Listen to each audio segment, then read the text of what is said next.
más común de lo que generalmente se piensa que las personas tengan lo que creen que son recuerdos de vidas anteriores.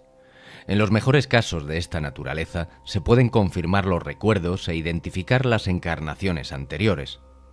Este artículo presenta una serie de casos de recuerdos de vidas pasadas de niños de América y los compara con casos de Europa y otras partes del mundo.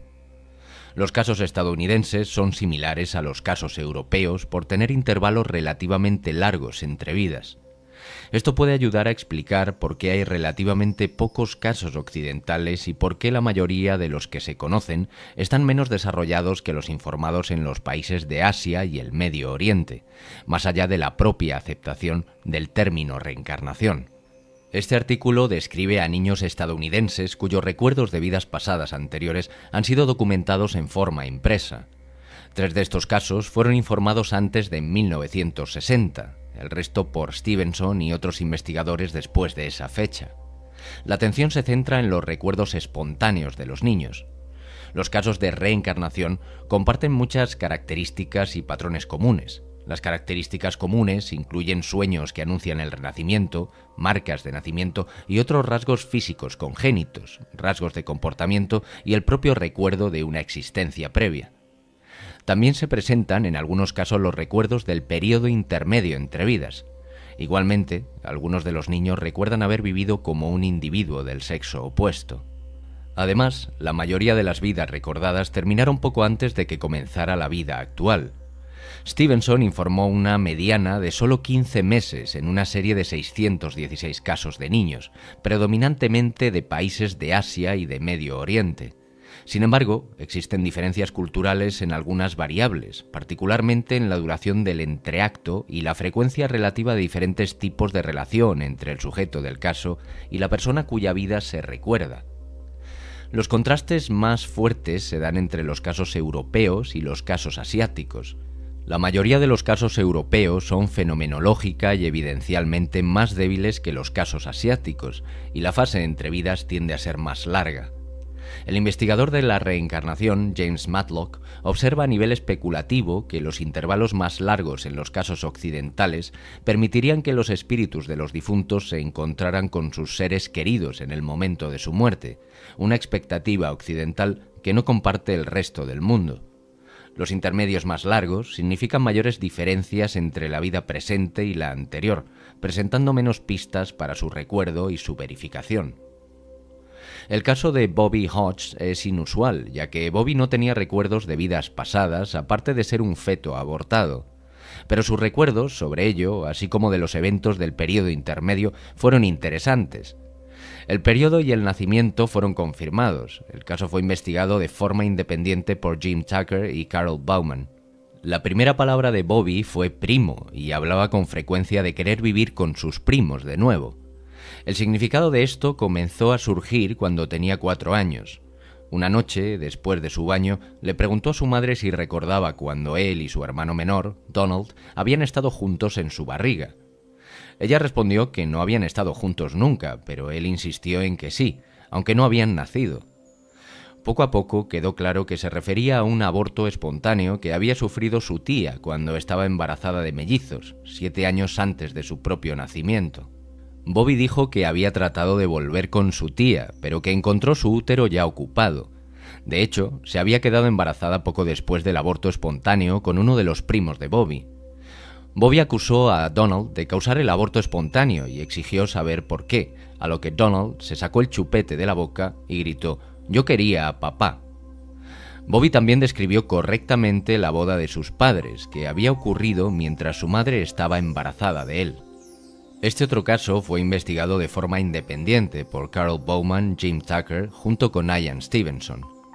El caso tiene múltiples características físicas y de comportamiento, así como recuerdos de vidas pasadas que identificaron a Chad como la reencarnación de su medio hermano James, quien había sucumbido a complicaciones del neuroblastoma 12 años antes de su nacimiento. James había gozado de buena salud hasta que a los 18 meses se apoderó de él el cáncer. Comenzó a tener problemas para caminar y se cayó, fracturándose la tibia y después cojeaba.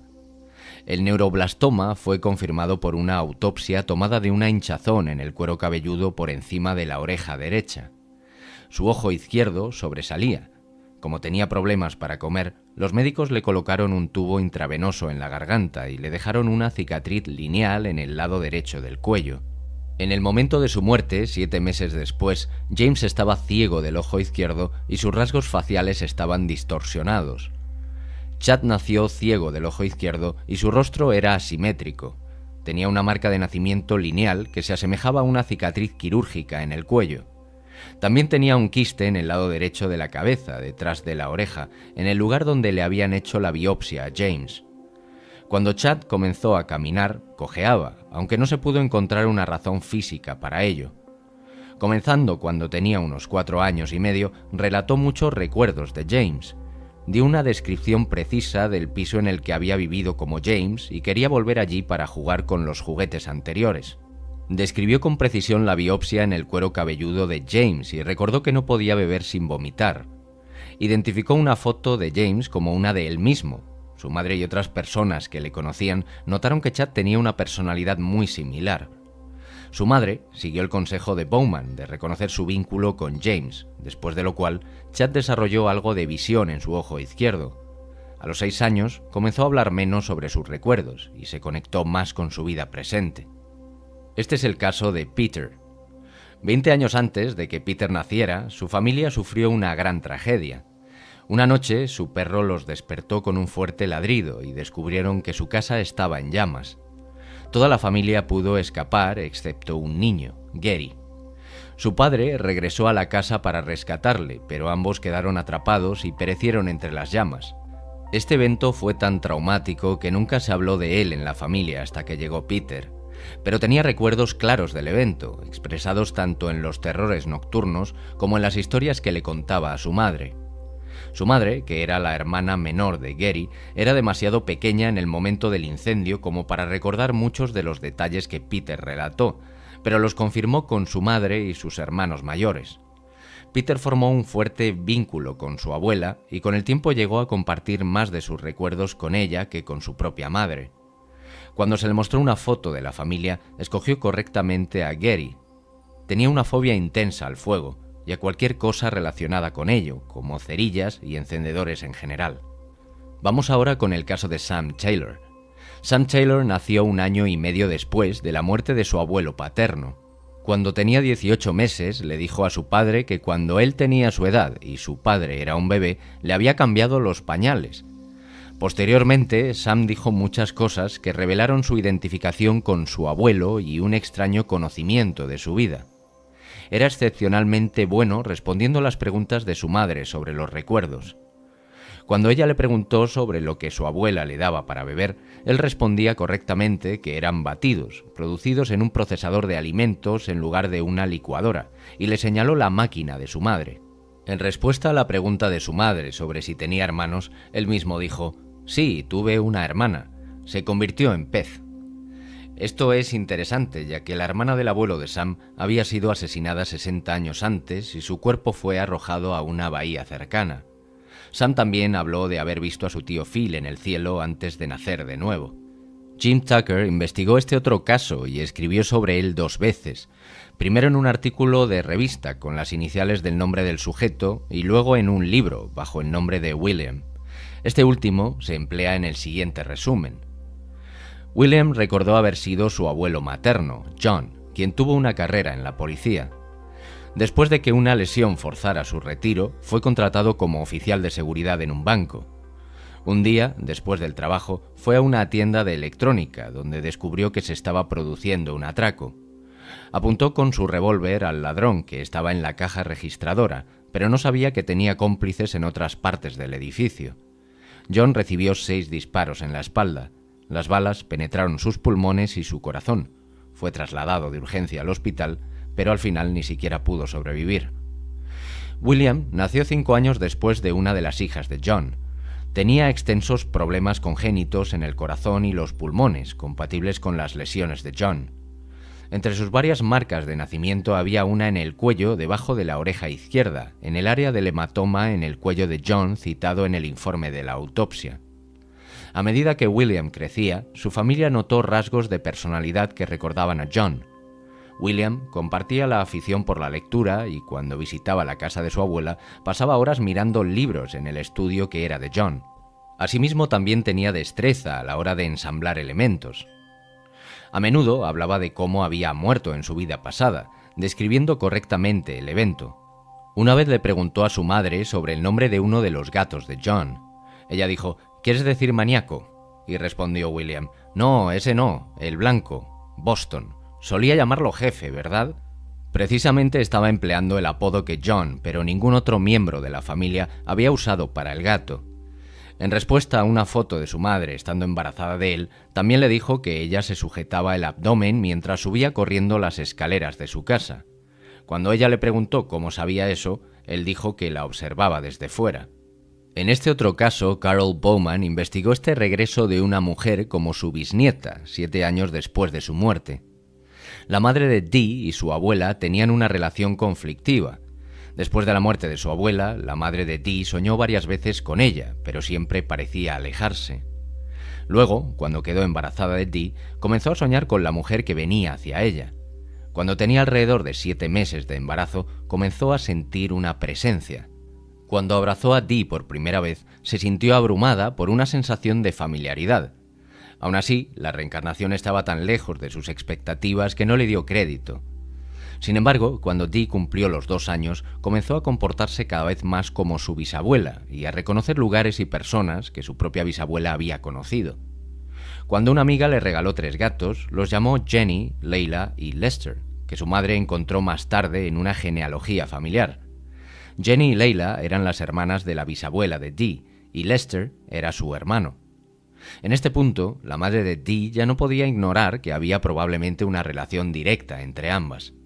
Este otro caso es el de Jesse Cornick.